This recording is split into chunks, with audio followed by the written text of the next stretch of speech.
और आप uniform civil code की बात करते हैं, मगर कोई अपना मजहब हिंदुइज्म से चेंज करता है तो उसको परमिशन लेना पड़ता है। तो कहाँ का यूनिफॉर्म सिविल कोड हुआ ये? जितने भी वक्फ प्रॉपर्टीज उत्तर प्रदेश में है उसका गजीट नोटिफिकेशन किसने इशू किया? आपने तो इशू नहीं किया, हमने तो इशू नहीं किया, सरकार ने इशू किया। अब सरकार अब इशू कर रही है तो फिर वो बताए कैसा वो गलत हो रहा है। Hindu marriage act, Hindu succession act को एक्सेप्शन दे रहे हैं आप, ट्राइबल्स पे लागू नहीं होगा। कहाँ का यूनिफॉर्म सिविल कोड है ये? आप सिर्फ मुसलमानों को उनके मजहबी तरीके से शादी या डिवोर्स या फिर जायदाद का बंटवारा उसको रोक रहे हैं। ये वक्फ की जायदादों को लूटने के लिए इस तरह का मोदी सरकार कानून लाने की कोशिश कर रही है। एक पार्लियामेंट के कानून के तहत वक्फ बोर्ड बनता है, स्टैट्यूटरी बॉडी है, उसके ताल्लुक से एक संवैधानिक पोस्ट पर रहकर इस तरह की वाहियात बात वो करते हैं तो वो मैं इसका कंडेम करता हूं। और वो क्यों कह रहे हैं? इसलिए कह रहे हैं कि वो नफरत की फिजा जो है मुसलमानों के खिलाफ उसको और फैलाना चाहते हैं।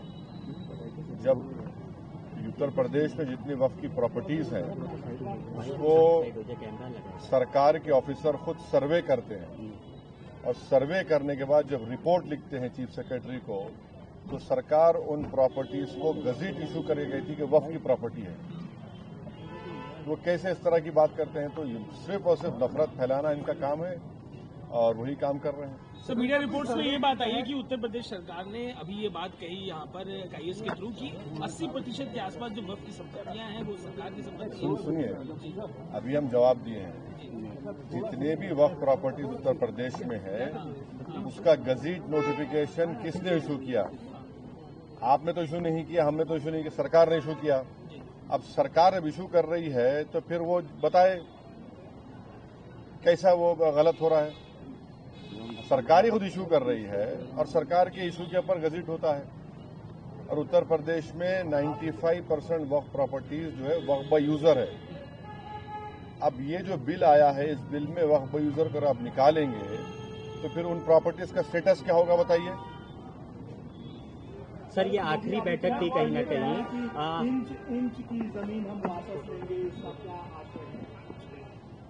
वो इंच की जमीन कहाँ है वो तो गजट नोटिफिकेशन सरकार का इशू है। उस गजट नोटिफिकेशन कैंसिल करेंगे क्या? वो कौन सा कहाँ पर है? अच्छा, संभल की मस्जिद है, एएसआई का मॉन्यूमेंट है और उस मॉन्यूमेंट के 5 फीट के ऊपर आप आउटपोस्ट बना रहे हैं तो 100 मीटर का कानून लागू नहीं होता उसके ऊपर। क्या बात कर रहे हैं? और फिर वो लोग भी तो वो जो प्रॉपर्टी है 39A में मुरादाबाद की वक्फ की रजिस्टर्ड है वो।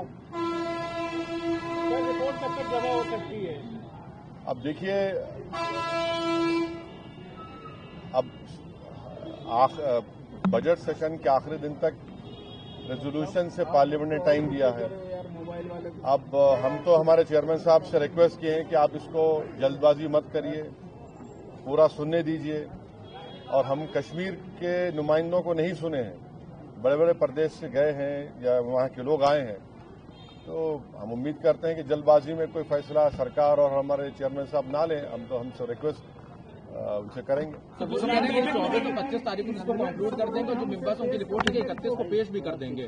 तो वक्त जो टाइम बाउंड देखिए वो 24-25 को मीटिंग है, मगर मैं प्रियम्प्ट नहीं कर सकता क्या होगा बोलने के लिए। पिछली कुछ बैठकों में देखने को मिला था हिंसा हो गई, सांसद आपस उत्तराखंड में यूसीसी को लेकर उन्होंने ये इसको यूसीसी नहीं बोल सकते आप।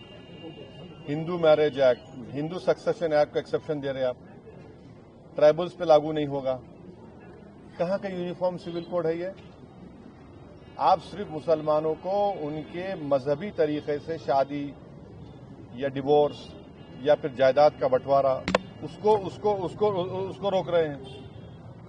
तो कहाँ यार, आप तो Hindu marriage act, Hindu succession act में तो लागू नहीं हो रहा और ये झूठ बोल रहे हैं। इस देश में ऑलरेडी अगर आप अपने रिलीजन के कानून के तहत कोई चीज नहीं करना चाह रहे तो आपके पास स्पेशल मैरिज एक्ट है, इंडियन सक्सेशन एक्ट है, जुवेनाइल जस्टिस एक्ट है, उसको इस्तेमाल करिए ना। और ये बात हमको समझ में नहीं आ रही कि हिंदू अनडिवाइडेड टैक्स रिबेट जो मिलता है 2 साल पहले 1700 करोड़ का टैक्स रिबेट मिला, वो क्यों नहीं मिलता मुसलमानों को, ईसाइयों को? ये तो राइट टू इक्वालिटी के खिलाफ है। और आप यूनिफॉर्म सिविल कोड की बात करते हैं, मगर कोई अपना मजहब हिंदुइज्म से चेंज करता है तो उसको परमिशन लेना पड़ता है। तो कहाँ का यूनिफॉर्म सिविल कोड हुआ ये? सर कहीं ना कहीं ये जो वक्फ एक्ट है वो सीधे तौर पे मुसलमानों से जुड़ा हुआ है। तो देश के मुसलमान क्या चाहते हैं, वो ये जो एक्ट है वो लागू होना चाहिए? कौन सा एक्ट? वक्फ अमेंडमेंट एक्ट। नहीं, देखिए, जहां तक हम जानते हैं, मुसलमानों का एक बहुत बड़ा ऑर्गेनाइजेशन है, all India Muslim personal law board, जिसमें मुसलमानों के मुख्तलिफ मसलक और मुख्तलिफ ऑर्गेनाइजेशन, सोशल, रिलीजियस सब हैं। सब ने उसमें पर्सनल लॉ बोर्ड ने इसको रिजेक्ट किया है और सब ये कह रहे हैं कि 2013 का जो कानून है वो बेहतर है, जो प्रिंसिपल एक्ट है। आज आप कोई कानून ला रहे हैं तो वक्फ की इस जायदाद को बचाने के लिए नहीं, वक्फ की जायदाद को बर्बाद करने के लिए ला रहे हैं। आप बताइए कि वक्फ बोर्ड में नॉन मुस्लिम मेंबर कैसे होगा? उत्तर प्रदेश में काशी विश्वनाथ बोर्ड है, क्या कोई नॉन हिंदू मेंबर बन सकता है? नहीं बन सकता है। आप कह रहे हैं कि अगर कोई मुसलमान जो 5 साल तक इस्लाम फॉलो करेगा वही प्रॉपर्टी वक्फ को दे सकता है, माने फिर वो 5 साल तक किसी और धर्म के स्थान को दे सकता है प्रॉपर्टी, मगर मुसलमान को, मस्जिद को या दरगाह को नहीं दे सकता। तीसरा, आप कह रहे हैं कि कलेक्टर को हम पावर देंगे। कलेक्टर कैसे पावर देगा? वो तो प्रिंसिपल्स ऑफ नेचुरल जस्टिस के खिलाफ है। कलेक्टर तो गवर्नमेंट का अपॉइंटी होता है। हाँ। चौथा, आप कह रहे हैं कि वक्फ बाय यूजर खत्म कर देंगे। वक्फ बाय यूजर तो अगर खत्म होगा तो फिर उत्तर प्रदेश में 95% वक्फ प्रॉपर्टीज वक्फ बाय यूजर, उसका क्या होगा? तो सर ये सुन तो लीजिए। फिर आप कह रहे हैं कि कोई भी जाकर कलेक्टर को कंप्लेन कर दे कि भाई ये फुला मस्जिद नहीं है, तो कलेक्टर जैसा उसमें इंक्वायरी ऑर्डर करेंगे, जब तक इंक्वायरी कंप्लीट नहीं होती वो मस्जिद नहीं रहेगी। उस बिल में प्रोविजन है, लिमिटेशन एक्ट हिंदू धर्म के ऊपर अप्लाई नहीं होता, ना सिख के धर्म, ना ईसाइयों पर होता है। आप सिर्फ मुस्लिम जायदादों पर लिमिटेशन एक्ट को अप्लाई कर रहे हैं। तो ये वक्फ प्रॉपर्टीज को बचाने के लिए कहां लाया जा रहा है, बताइए हमको। ये तो अच्छा 7% वक्फ फंड देना पड़ता है, उसको 5% कर दिया। तो ऑल इन ऑल ये वक्फ को बर्बाद करने के लिए, वक्फ की जायदादों को लूटने के लिए इस तरह का मोदी सरकार कानून लाने की कोशिश कर रही है।